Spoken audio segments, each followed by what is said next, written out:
Экзамен самый главный. Что, еду?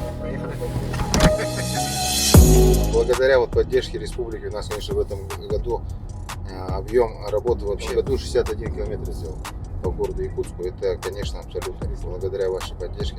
Если бы не было такой поддержки, не было бы таких объемных работ.